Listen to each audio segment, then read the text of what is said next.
For those of you just joining, welcome to the 8th Annual Hispanic Heritage Foundation Investors Forum. We want to take this opportunity to also thank our sponsor, TIAA Institute, for their continued support. And we are thrilled to share that later on, we're going to be adding a fireside chat with Samara, Monica, and Stacy. I've mentioned this before, but if you haven't, check the link on the chat so you can learn about the details. Up next, we have Including Impact ESG Sustainability Panel. Joining the panel, we have ESG, sustainability, and impact investors that will share their views on the evolution of their space in the private and public markets. They will help other investors understand the different terminology utilized and how to increase exposure to their spaces. Moderating the panel, we have Cynthia Ruiz, President of Lacer's Board of Directors. Take it away, Cynthia, and welcome back. Well, thank you so much. And what an inspiring day. And I like to start everything I do with gratitude. So I just want to express my gratitude to the HHF team. I mean, these people work nonstop. Let me tell you, I was getting emails from them in the middle of the night last night. So let's give them a round of applause. Yay. Well, I'm excited to lead this next panel because this is a hot topic, ESG. It's a hot topic in the corporate boardrooms. It's a hot topic in the investing circles. And actually, it's one of my passions, ESG, environment, social responsibility, and governance. And I'm not going to take a lot of time introducing everyone, but really quickly, you can see we have Tina, Lisa, Megan, Marcos, Jeffrey, Robert, Albert. We have an amazing group of people. Now, I have to say, I don't think I've ever led a panel with 7 people, but we have a lot of experts with a lot to say. So today we are going to be talking about ESG, about what, why, who, and how. So I am going to jump right in because we have a very robust discussion happening. So let me start off with the first question, and I'm going to throw this question to Tina.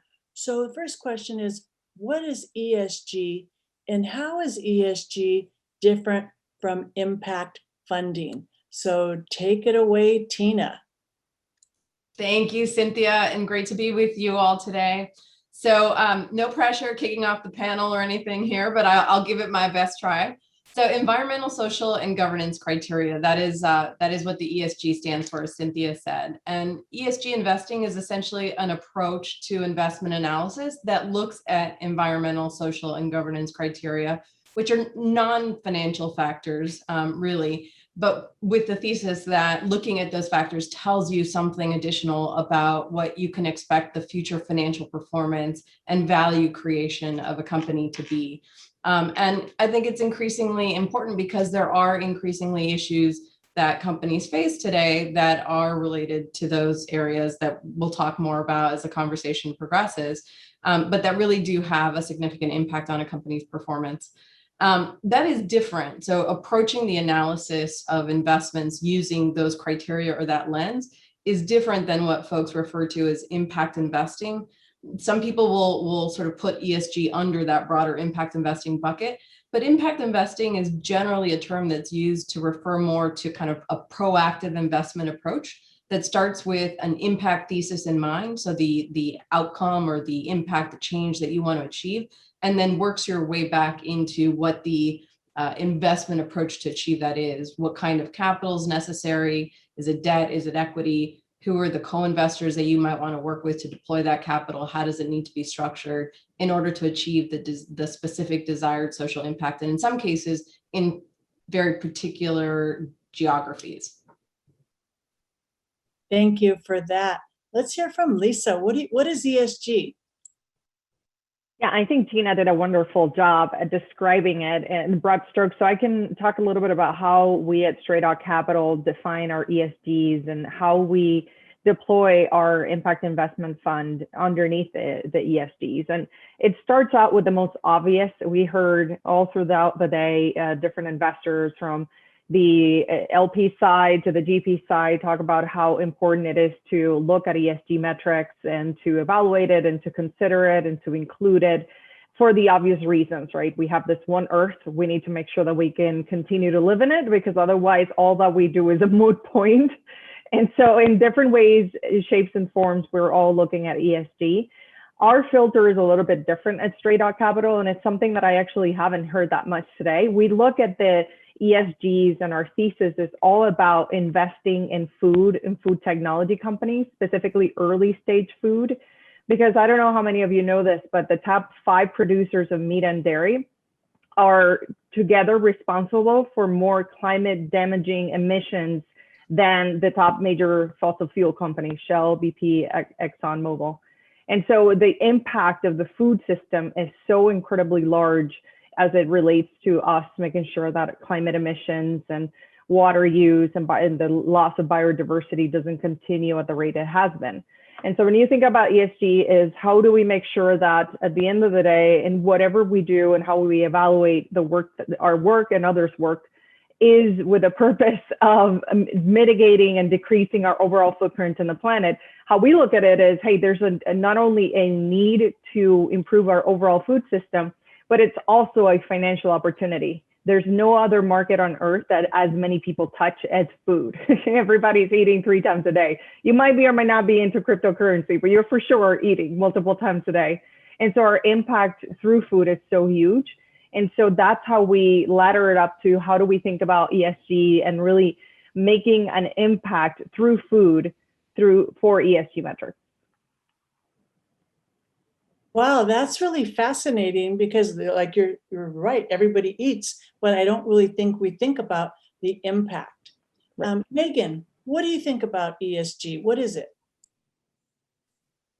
Well, both Lisa and Tina have clearly articulated, both sort of a macro and a micro lens of ESG. So not really sure if there's a whole lot to add there. I can add, certainly as investors, ESG provides additional lens to assess and really understand a company or an issuer, their performance, what might be publicly available, and then through your research what you're able to uncover. Also, when we think about impact investing, there we're certainly focusing on specific positive environmental and social outcomes that must have well-defined strategic impact objectives that are guiding the strategy. So it's very intentional. I think in today's world, impact investing is used very loosely. A lot of people just refer to anything that they think has impact as impact investing, but really the differentiator is this very specific positive intention for that strategy or for that specific investment. And really impact investing as a product or a fund has really advanced quite a bit in the last few years, where we now have impact objectives that are reported out on, and even verification that is coming into kind of the system to underscore the authenticity that is taking place within that organization and that strategy. Thank you. Marcos, what's your thoughts? Thanks, Cynthia. Thanks, everybody, for being here. It's really great to be part of this effort. Cynthia, for me at Vamos Ventures, we're a small venture capital fund, and we're on our first fund. We're based in Los Angeles, and when I think about impacting ESG, it's not just about defining it and how it's used, but I think it's about capital markets as well. And I think if you're in the public capital markets, you look at ESG and you have resources and various push points that make you move forward in certain ways. And when you're in the private capital markets, especially when you're very small, you look at ESG and impact in different ways for a variety of reasons. One of them, just lack of resources. So for example, with us at Vamos Ventures, we're an investor first, and we're looking to generate market returns. And second is we're an impact fund, and we believe we can do that by backing diverse and in particular, Latinx founders in the tech space. So when we look at ESG, we're really looking at the S of ESG. And so we can define ESG, and we know that it's used as a screen certainly in the public markets. But when it comes to private markets in the very early stages of the private capital markets, you really have to pick one. And so when I look at Lisa, without putting words in her mouth, I mean, they're really focused on the sustainability side of things. Although none of this is in a silo, there's certainly overlaps. And for us, it's very much focused on the S and that social impact. So ESG broadly, bringing it down to impact, private capital markets, very early stage, and then picking one of the letters. Although you always know you're going to have some overlap, you really do have to focus, in my opinion. And that's what we do. We focus on the S. Thank you for that. Jeffrey, what are your thoughts on ESG? And I should have changed it should be Jeffrey, like it's my family if I'm in trouble. So, but I appreciate that. So you know, at Monhead Capital, we focus on the S as well. You know, my background was came from community economic development to private equity, and now doing advisory work, and all those were all focused on community development, finance, and investing. So the S, as it pertains to the capital stack and trying to create social change, wealth building is very important to everything that we do, versus doing one-off deals and trying to create ROI for that investment in a silo. The focus really is how do you create long-term sustainable change in communities that create wealth, and I hope this movement of ESG and all this focus on it can actually bring the capital that's necessary to be able to generate long-term sustainable wealth for low-income communities. Thank you, Jeff. I won't call you Jeffrey because no, you're not in trouble. I'm not in trouble. All right, good. Yet anyway. Okay, Robert, I know you have a lot to say on this topic. Let's hear from you. Okay, thank you. So to me, ESG is basically a way to break down different components of a company with regards to environment, social, and governance. And more specifically, what are the subcategories under environment? What are the subcategories under social and, for example, governance? But all the different categories underneath those things aren't all equally applicable to a business. So for example, if you're a small software company, health and safety, which would be under social, is not as relevant as a manufacturing company and you have a manufacturing facility. So ESG is, in my mind, a way to understand all the different elements of your business and how to manage your risk, how identify occurrence of issues that could eventuate, and then how to put things in place to identify it, rectify it, or manage it going forward. And that doesn't matter what company you are, but what does matter is in which category and what subcategories are relevant to what extent. So that to me is ESG. That doesn't matter with regards to impact. Impact is completely different. Impact, for a lot of what you guys have said, is I want to make an impact on X as a company. I don't know what that is, who knows, but as an investor, you might say, I'm only going to invest in a company that has a positive impact on carbon. That's a popular thing today. Or it could be, I only want to invest in a company that has a positive impact on diversity and inclusion. And I agree with a lot of you, we have to measure that to make sure there's actual material measurable impact that you can actually report on that. But that's the difference between ESG is managing companies' own individual risks as opposed to impact, which is a choice and a goal. And that could be one thing, that could be many things, but it's completely up to everybody. Thank you. Last but definitely not least, Albert. Thank you very much, Cynthia. I'm very glad to be here today at the HHF Investors event. So I think that what Rob has shared with us on the Esg definition, as well adding on what Dina and Meg said, it's in reality a metric system where you different companies might choose different metrics based on the materiality. So materiality encompasses all those issues that organizations need to take into account when assessing their opportunities and risks. So company A might have different factors affecting them to company B. That's something that we have to have in mind.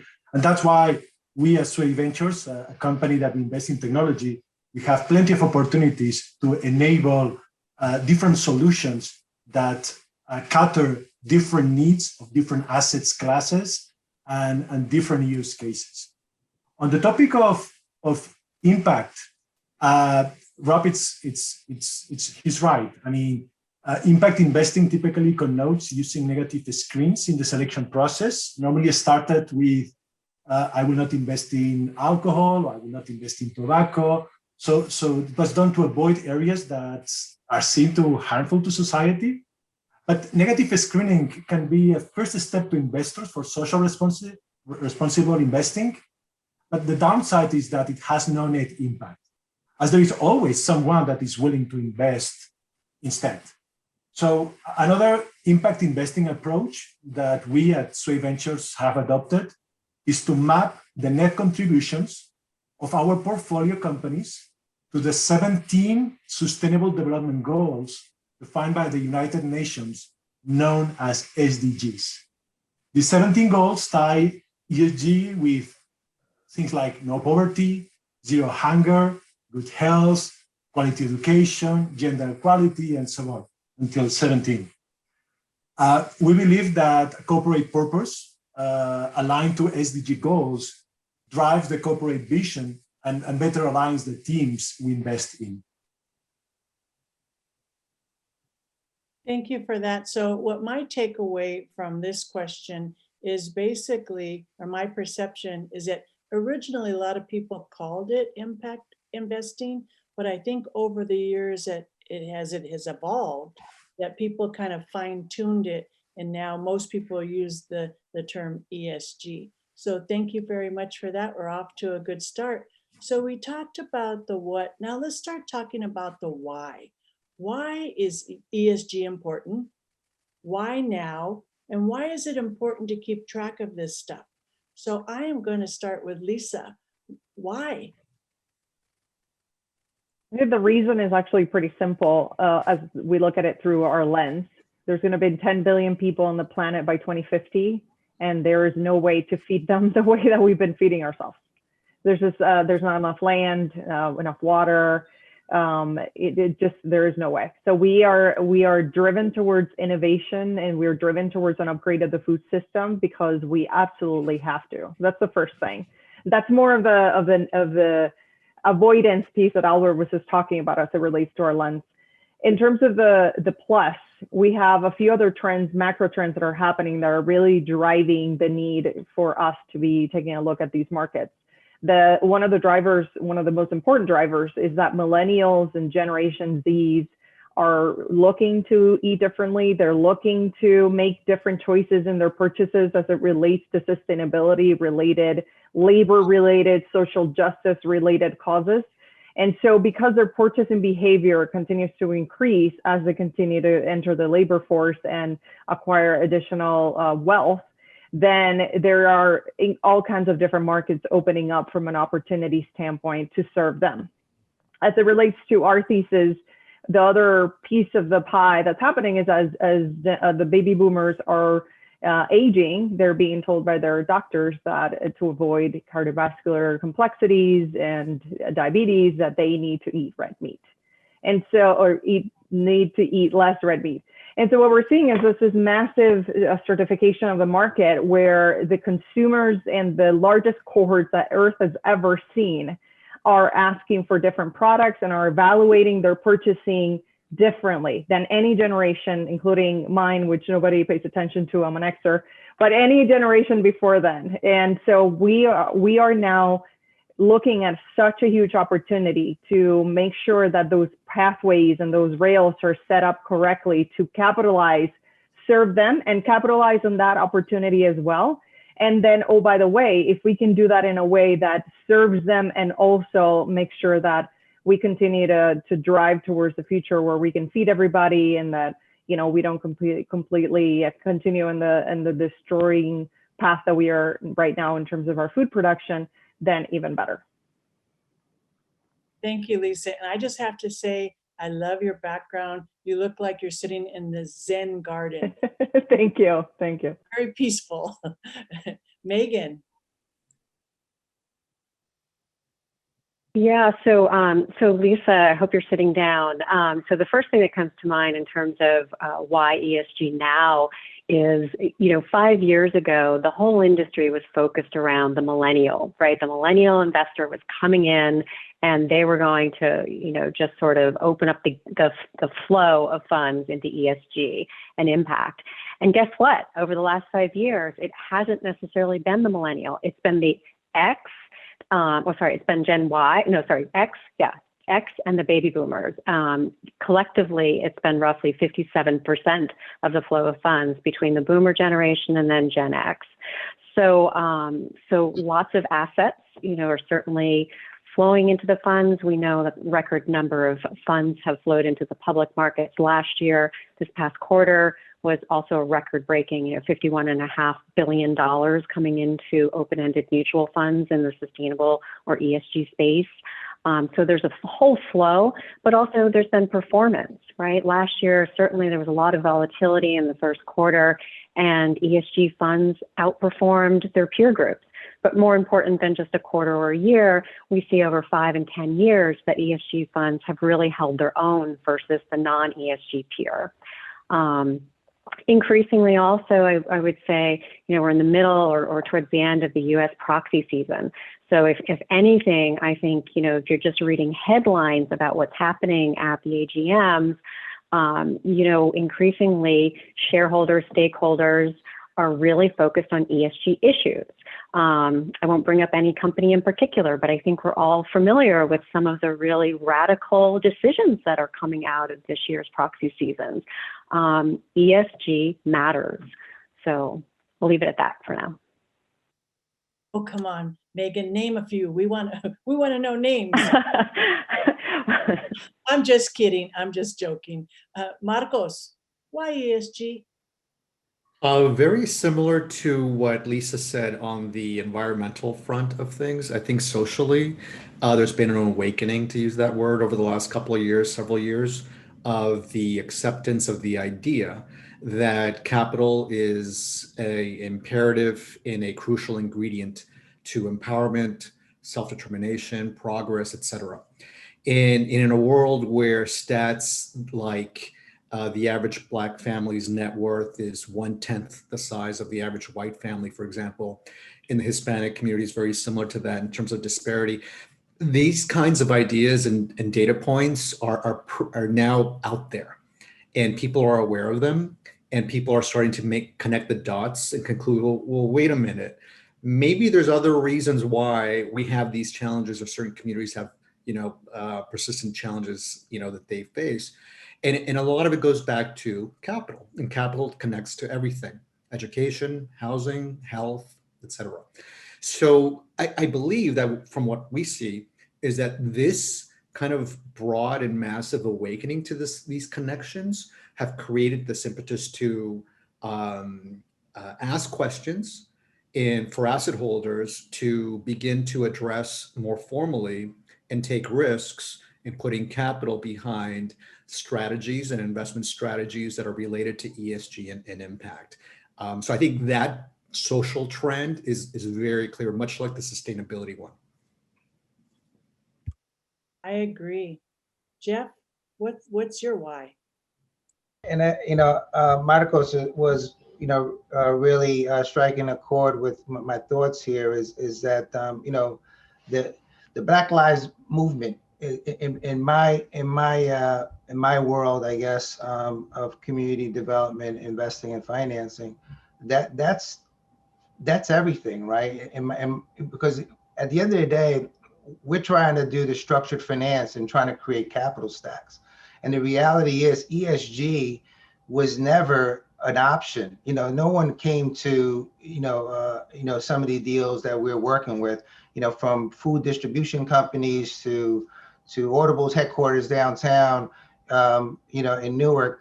We didn't have ESG investor come to the table and say, we're investing because we have this ESG capital. It wasn't there. So now you start talking about the unrest and social inequities and the like, and it all comes down to capital. It's always been capital.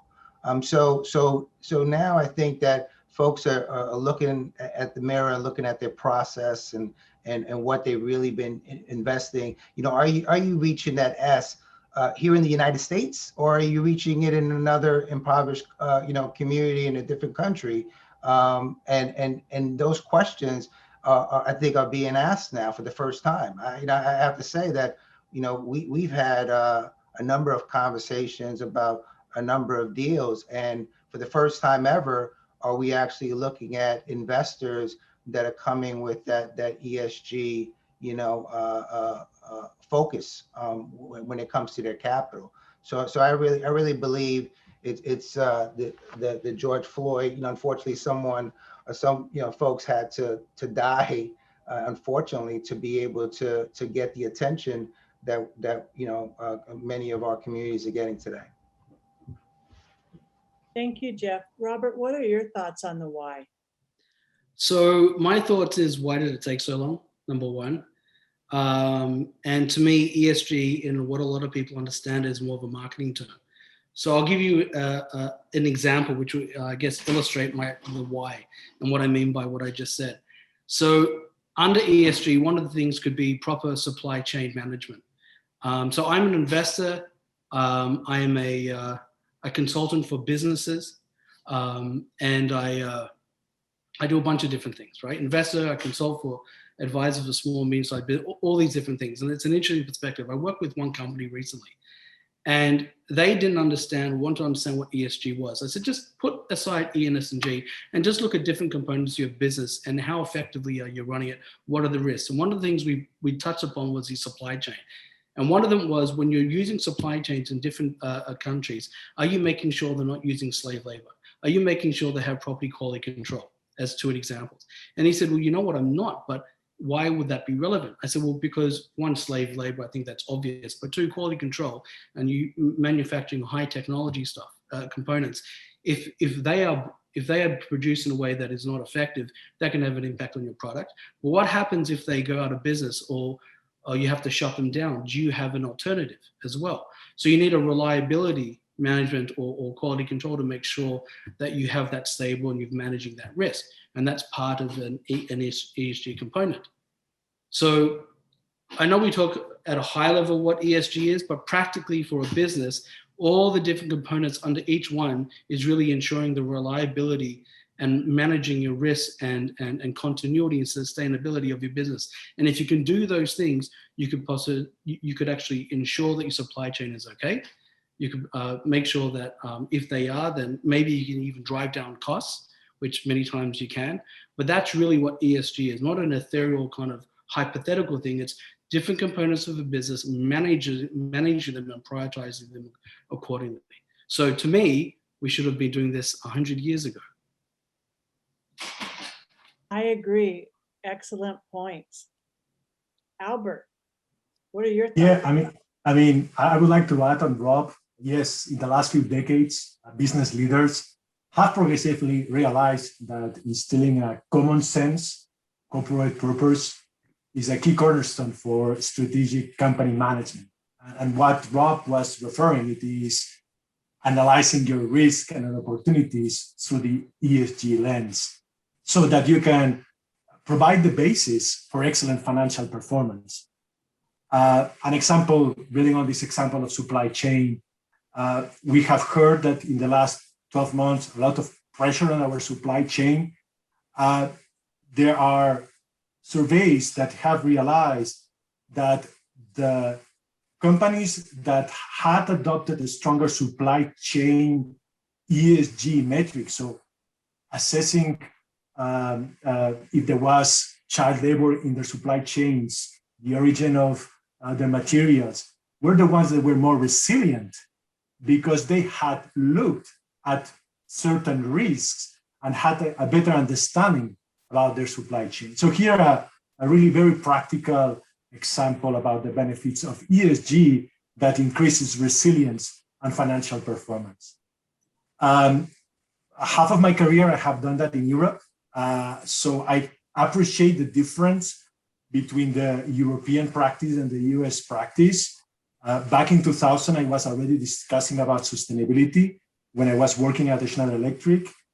Later in 2015, as an executive of a private equity-owned industrial company by the Carlyle Group, I was surprised ESG surveys start landing my desk from my European private equity investors and the European LPs. To be honest, I never got any survey from my US investors, and that surprised me back in 2015. So fortunately, this is something that is changing. And I think that has changed here in the US in the last 18 months. And why now?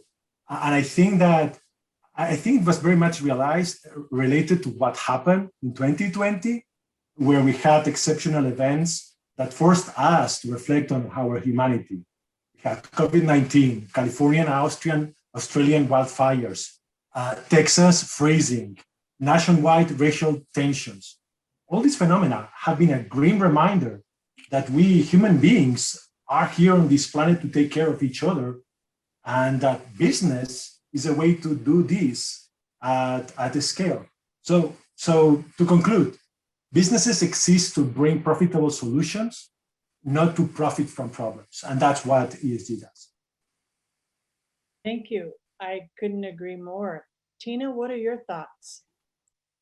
So I think ESG is important because it's not just a moral imperative for all the reasons that we've heard, but it's also just a prudent, rigorous investment imperative.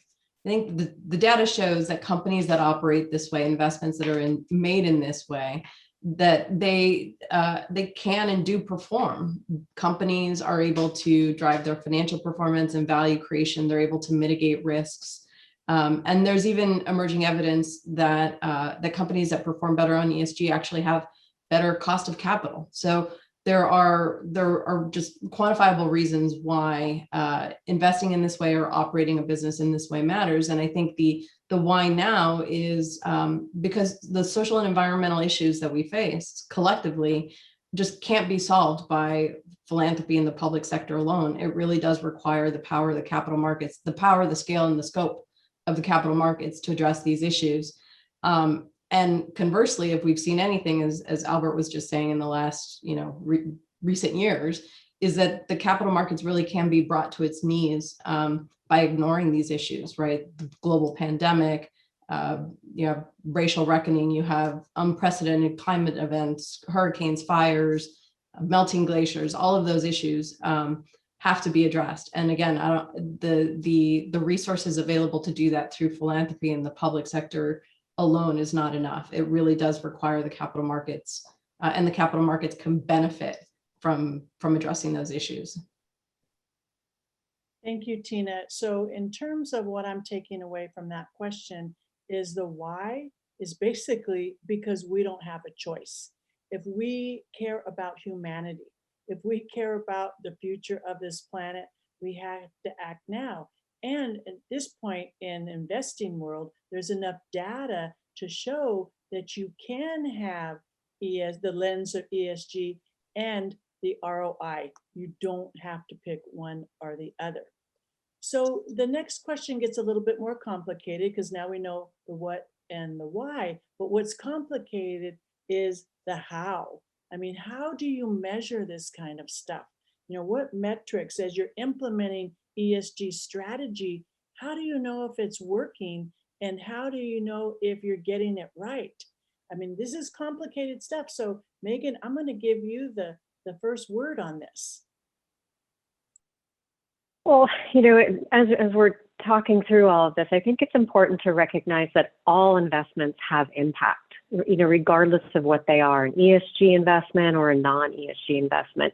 Everything has impact. And asset managers like Naveen, we seek to measure, manage, and drive positive environmental or social outcomes and mitigate negative outcomes across our entire investment platform.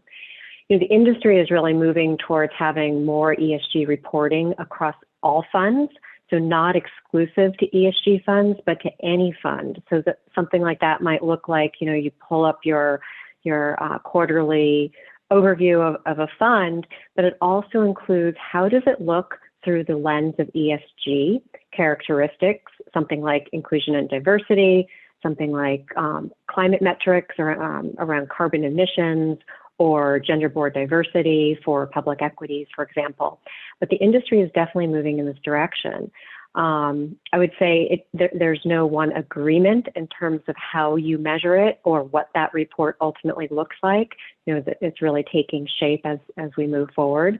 Albert mentioned the United Nations Sustainable Development Funds, and that's certainly one framework that a lot of us leverage in order to report out on the impact of our investments. So we have a number of public funds as well as private funds where we leverage the SDGs on an annual basis to report out on really the alignment. How is our capital aligned with the SDGs, and where are we making an impact? And where are the areas of opportunity where we might not currently be investing? So those are some of the areas I would say that are taking root within the industry to help all of us, sort of convene around how we measure and how we report out on it. Thank you, Megan. Marcos, how do we know that our ESG investing is working? You want to track what you're doing. You want to be able to monitor it. It's not the only way to do it, and it's not 100% foolproof because there are a number of factors that go into it. Externalities that you can't control, the economy and other things that might happen broadly. But for us, we have identified various key criteria and metrics for our investors and for our founders that we collect and we monitor. And that's the first part of the process. The second part of the process is going back and understanding the movements from one quarter to the next or 1 year to the next. What drove change? Why did one company have better results than the other? Vice versa. So for us as a small fund, we have a very limited set of metrics that we track and monitor. Some of them are they're all quantitative, but some of them have to do with human resources, and others have to do with financial dollars in terms of spend. So, for example, we not only calculate or track number of founders who are diverse that we fund, but their staffs and their job creation and who do they hire, et cetera. On the financial side, we track how are they spending their money? Are they hiring consultants? How many of those consultants are diverse? Are they hiring third-party, service providers, which of course they do, lawyers, accountants, and others? And how many of those firms are women-led or founded or veteran-founded or diverse-founded? And how much are you spending there? So this is all part of what we do in order to get an understanding of what the market looks like for us and to see if what we're doing is making a difference from 1 year to the next. Thank you. Jeff? Yes, so the methods and the metrics is part of should be part of the underwriting up front. And then like Marcos was saying, is that once you establish those methods and metrics, like how you would try to underwrite returns of a possible investment, that is something that you should track over the life of the investment and then on the exit. And that exit and those, how you track those methods and those metrics from those methods that you're using should be part of your track record in trying to raise capital the next time around. So here's the reality. The reality is, at least what I've seen throughout my career, is that you could try to put something together that looks good and is presentable, but the folks that put something together that are intentional really actually want to reach those type of the expectations that you want to reach. It is absolutely possible. So when you go out and you're saying, hey, we're going to put together construction finance, we're going to build this building and we're going to have 25% of the laborers come from low income communities. It can be 25% or it could be 50%, right? It depends on your intentionality on trying to meet that goal, right? So you could have that 50%, and it is possible. We have a project in LA where the goal is actually 70%, with a minimum of 55%, which, most of the time you have folks trying to sell people 20%, 25% as a goal if they could find them, right? So I think that once you put together metrics that are intentional for the right type of returns, and you have achievable methods that you use to be able to meet those metrics, you underwrite it up front, you manage it over time, and then you report on your exit, how you did. Thank you for that, Robert. Sure. So I'm going to look at it as a business, right? So there are a whole bunch of different existing laws and regulations all around the world, nationally, provincially, bylaws, what have you, right? There's also industry best practices. So there's a whole bunch of stuff out there that all companies, in order to run properly, that they have to adhere to. So for example, if you're a manufacturing company, there's indoor air quality things that you need to adhere to. If you're if you have different types of jobs that people need to do, and the certifications that they have to be up to date with, that they have to then be able to do their job, you have to keep those up to date. Those two things, for example, are completely quantifiable and trackable. And if you're adhering to the laws and regulations, you're doing well. If you're not, you're deficient. And pretty much most of the things under environment, social governance has either a law or regulation or best practice that you can draw from. When they talk about, do we need an ESG global policy? Not really. I mean, it's all very dependent on industry and geography as well. The other thing to look out for, and I just want to leave with this, is a lot of people look at different, let's call it third-party rating systems that look at businesses and do a rating given an ESG score. And I've actually audited a whole bunch of them. There's some international ones that go through ESG components, extract information from, let's call it a company, public reports, but they never validate any of them. And there are some of these companies that are worth billions of dollars that take all this information, aggregate it, use an algorithm to then give it a score, but they don't validate anything. They see it's there. Not only do they do not validate the data that is provided, but if they have a policy and procedure that says, okay, we have a workplace diversity or cybersecurity procedure, they don't actually go in to see, number one, if the procedure is actually any good, or two, if they comply to that procedure. So you need to be very careful of what you use as a resource to evaluate. Thank you for that, Robert. Albert, what are your thoughts? Yeah, I mean, you cannot manage what you cannot track and understand. I mean, I'm engineering by background, so that comes naturally to me.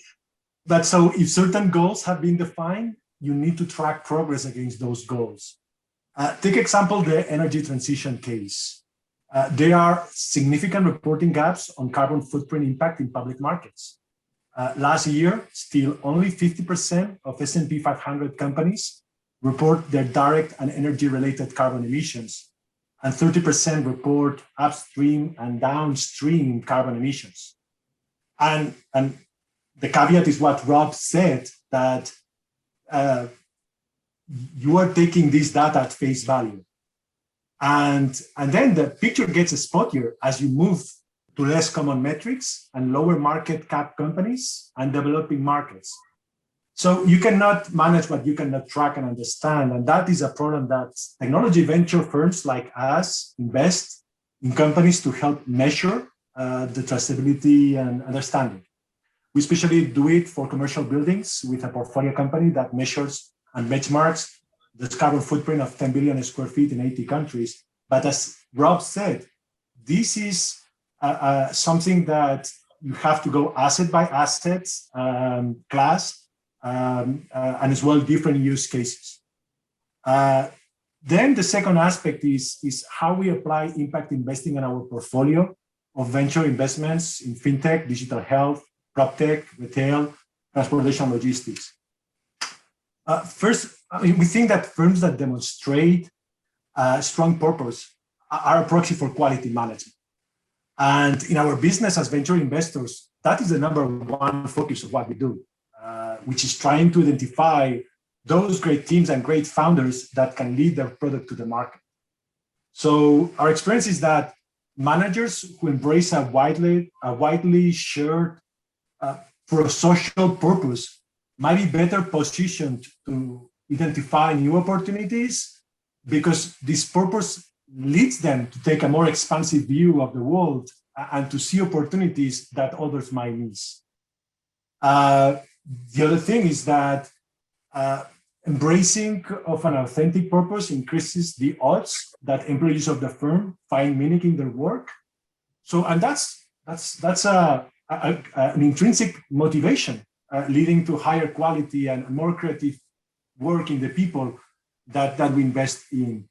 So our startup founders believe software can change the world, and our job is to help them in that. So yeah. So that's our approach. Thank you for that, Albert. So I'm going to ask the same question to Tina, followed by Lisa. How?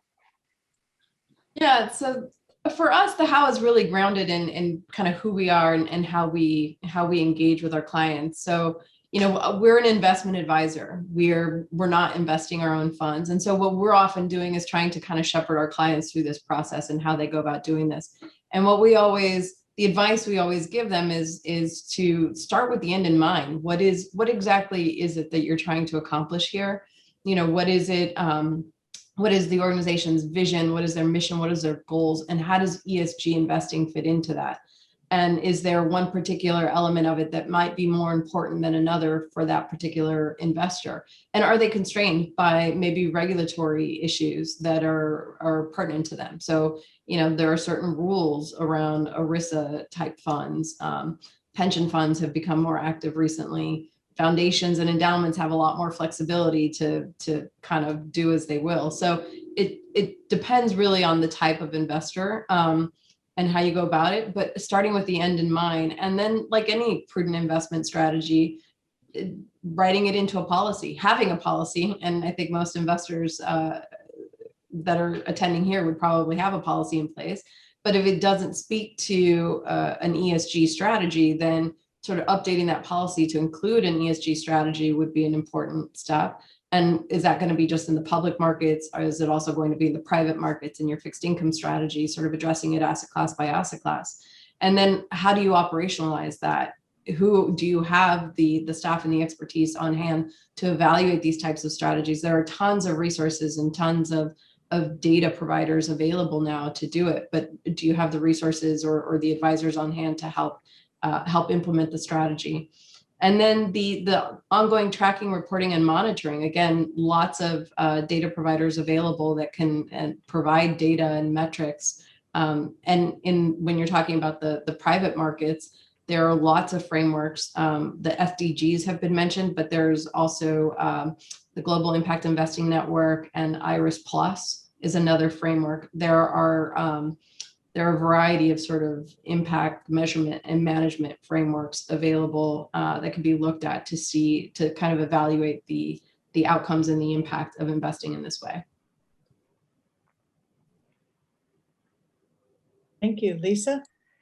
Yeah, so how we look at this and how we evaluate it has changed over time. Where we said we're a venture capital fund. So when we selected our thesis, we selected it on purpose because we believe that it had and has the most potential to affect so many negative externalities of our current food production. If you are concerned about loss of biodiversity, livestock production is the leading cause of rainforest deforestation, something that we didn't know until we started researching this space.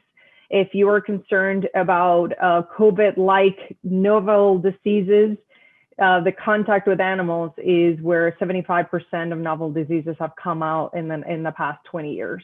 If you're concerned about emissions, the livestock production, again, emits as much as all of transportation combined. So when we selected this thesis, we found where we could have the maximum amount of impact in the most directions, and that covered ESGs, because even from a social standpoint, Slaughterhouse workers tend to be immigrants, a lot of it many times undocumented. If you followed all their different COVID hotspots, so many of them have it in slaughterhouses, unfortunately. So it just had all these negative externalities. So when the fund started investing in the space, we would speak to LPs and say, look, we're replacing this system. So just very widely, it touches all these areas.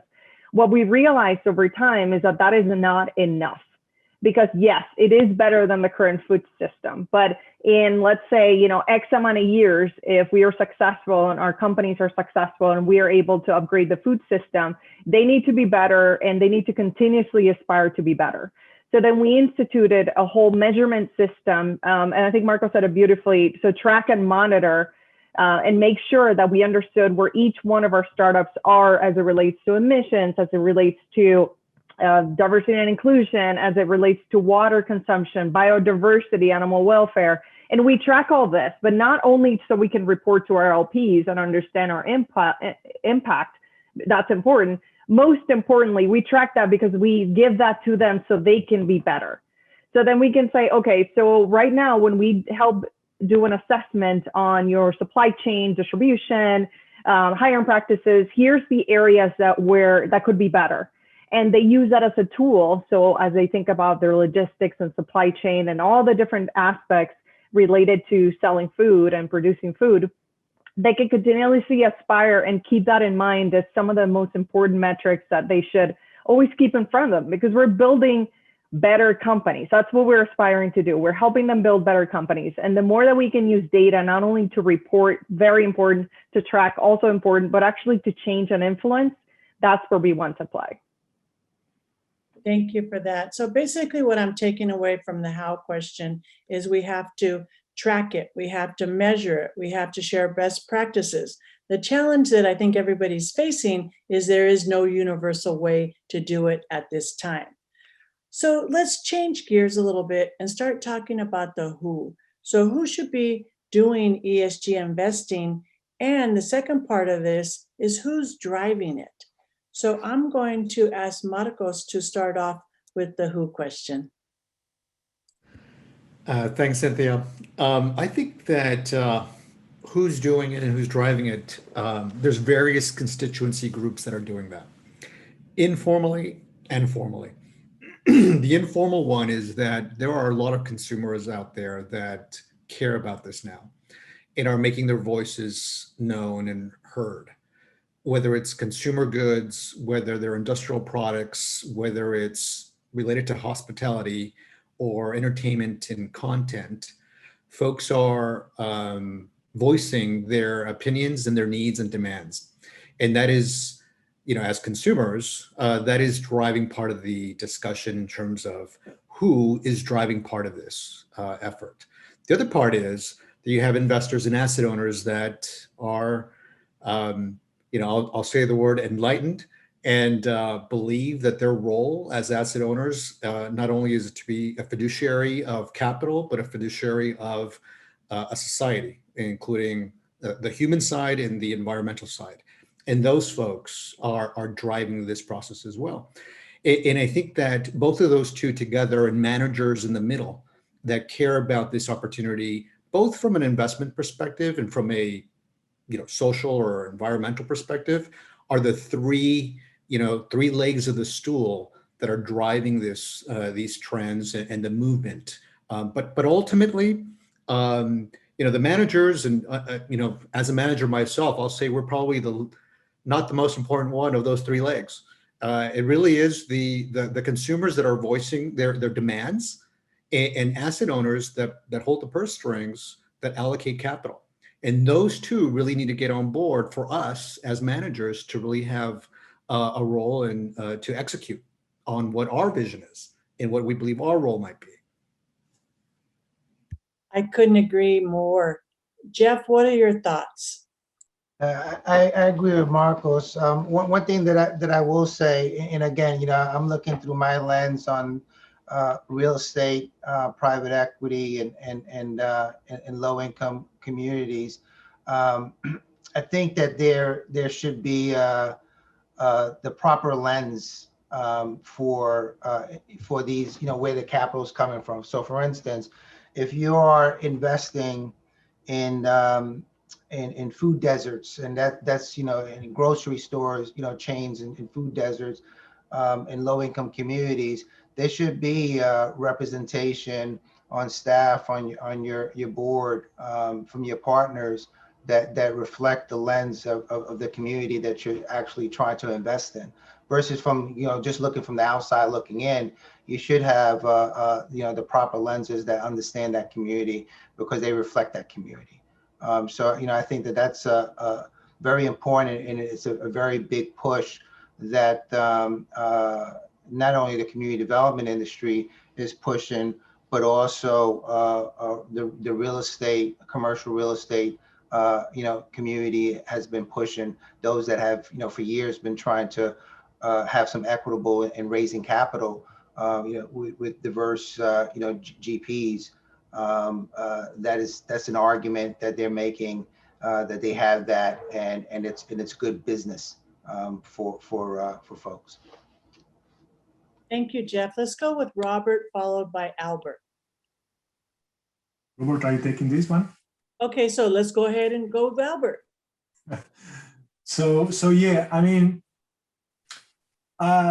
compliance to regulations initially drives action by the firms. That's the first step, but it has been the investors' demand for disclosure that is really driving forward behavior for real adoption, until it is really the consumer that makes the choices based in ESG impact.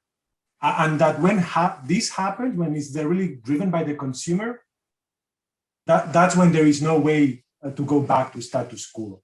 I can take the example of the company that I was referring, doing carbon footprint measurements of commercial buildings. So we are seeing the following things. One, institutional investors, like the ones of this conference, are asking to the Blackstones of the world to make sure that their money go to assets that are sustainable. Check. Later, what happens is that good ESG metrics give access to green bonds, financing, and insurance discount for the property owners and managers.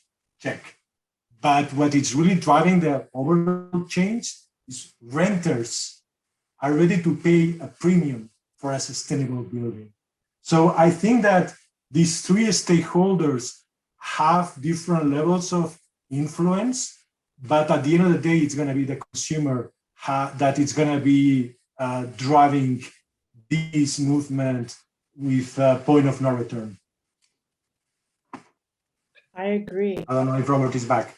Oh, I meant I was going to reverse the question, not Al. I mean, Albert can go first. I didn't care, but I meant you had a two-part question. I was going to reverse the question. Go for it.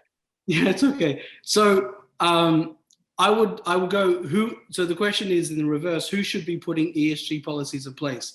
So to me, it's everybody, because as we establish, hopefully, if you want to run a business properly, you should do it in a way in the understanding of what ESG is and all the subcategories and basically managing your risk and all that. So everyone should be doing ESG. Now, obviously, ESG and the different categories apply differently depending on geography, industry, and all that. So once we've established that, who should be doing ESG investing? Well, let's change it a little bit. Everyone who invests should be investing in companies that takes ESG and how we discussed it at heart and does it properly. And therefore, you're a good investor that's making sure that you understand risk and reducing your risk, because you're only investing in companies that understand and manage their risk in the prism and reporting, if they do it properly, in ESG. Got it. Let's hear from the ladies. Tina, Lisa, Megan, any thoughts on this? Yeah, I think a lot has been said about who's doing it. And frankly, I thought Megan's comments earlier were really eye-opening in terms of pointing out that it's really, I think you said baby boomers and Generation Xers were, what I typically read about and hear about are the millennials driving, the increasing growth and investing in this way. And I think supported by a lot of if you look kind of globally, there have been a lot of regulatory changes by governments to address some of those issues that we talked about. climate change and these big social and environmental challenges we face. But what I think is also interesting to point out is who's not investing in this way and how and why they're hampered to invest in this way. And sort of one area that still always stands out to me, and I think might be changing now with the current administration, are the 401k plans and the retirement plans. If you look at some of the data there, I think it's a really small amount of plans that even offer ESG options, let alone the amount of, and I think it's something like 2 or 3%. Let alone the amount of actual funds that are invested in those options, which is, you know, a fraction of 1%.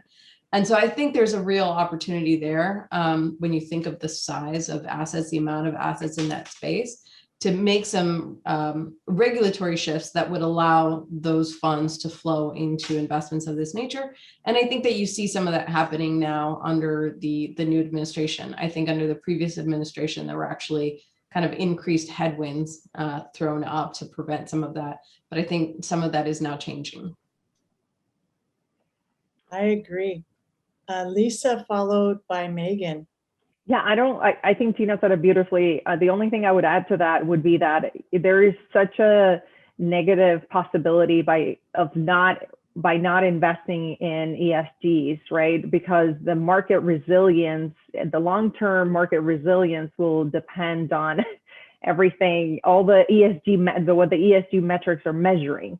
And so in terms of overall results and diversified portfolio, et cetera, ESGs just help ensure the resilience and the continuous prudent investments in the whole portfolio. So can you believe it? I'm sorry, Megan, go ahead. I didn't mean to interrupt. Oh, I know we're close to time. So the only thing I was going to add, you know, just following up on what Lisa mentioned, is, you know, those folks who are not considering ESG investing really potentially are leaving money on the table, given the investment attributes of ESG. You know, ESG has, you know, long-term alpha benefits as well as risk mitigation benefits to a portfolio. And so by not including that in your investment management process, you know, you're potentially leaving that opportunity behind.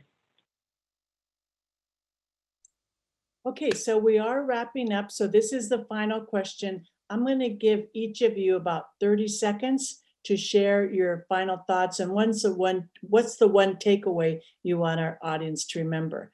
So I'm going to start with you, Albert. 30 seconds to wrap it up. 30 seconds. Wait. Can you hear me? Can you hear me? Yes. Okay. Yeah, no, I think that it's purpose. So businesses exist to bring profitable solutions, not to profit from problems. So let's invest in a company with a purpose aligned to sustainable development goals. Let's invest based on what it is the big problem the company wants to solve. And the key word for me is corporate purpose. Thank you. Robert, what's your final thoughts? Okay, so I think that, and I think it was one of the questions that you want to ask is about ESG and what about G. And I think it's pertinent. I think you're right. A lot of people put a lot of focus in S, but not G. And if you don't have G, which is governance, which pretty much makes sure everything else falls in line, then none of it works. So you should, and you could say G, E, and S doesn't sound as good, but governance is the thing that basically ensures all of this happens. So we need to remember that. And Robert, thank you for bringing that up, because the G part is getting more diversity on corporate boards. Yes. Okay. Amen. Agreed. Jeff, you're in trouble. I'm gonna call you Jeffrey. No, just it's okay. It's okay. My whole career has really been focused on community development, economic development, and I'm hopeful that ESG will find its way and a place in our low-income communities. You know, to think that and this is not my statement, but it was someone else's, that the biggest loss of equity in Black communities and brown communities is through equity. I mean, it's through real estate, right? So, so think about that. And it's happening today as everybody's seeing a big, big boom in real estate and taking equity out of their homes or selling their homes. The values are greater in some communities than there are in others. So I just hope that S finds its way, that capital related to the S finds its way in capital stacks in operating businesses, real estate, what have you, in low income communities. Thank you, Jeff. Marcos, what are your final thoughts? Yes, my final thought on this is that for people listening in the audience is that ESG and impact investing is not a flash in the pan. My view that is that it's here to stay. I've heard of impact investing and ESG for a long time, but never like now. And I think it's really taken hold. So for folks out there that are in it or want to be in the capital markets, whether private or public, it's something that you need to be aware of and a great opportunity to be part of. I agree. Megan.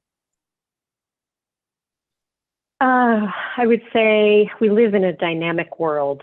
ESG is the continued advancement of our world, really, and as it relates to investment management, it continues to help us to invest more wisely, more thoughtfully, and more appropriately to meet the long-term objectives of our investors. Thank you. Lisa. Yeah, I would encourage everybody to look beyond tech and solar and wind as potential great areas of allocation or investment and look into food. It's such a fantastic combination of opportunity and massive impact. And it has been a little bit of a quiet secret. And so, I would, in terms of opportunity, financial opportunity, risk mitigation, all the wonderful things that Megan mentioned, I think the food sector is really exciting right now. Tina. So I would say that investing in ESG in no way relaxes analytical rigor, but rather I think enhances it. It helps to mitigate risk. It helps to drive value creation and financial performance and helps to address issues, again, that we all face collectively that could undermine all of that. Well, it's been an amazing panel. Thank you so much. So actually, I'm going to close this out with a comment that's in the chat. It says, great job, everyone. Yes, everyone did a great job. Love the point of pick your letter and make an impact. And with that, we want everybody to make an impact. Thank you so much. It's been a pleasure leading this discussion, and I hope everyone continues discussion on ESG. Thank you very much.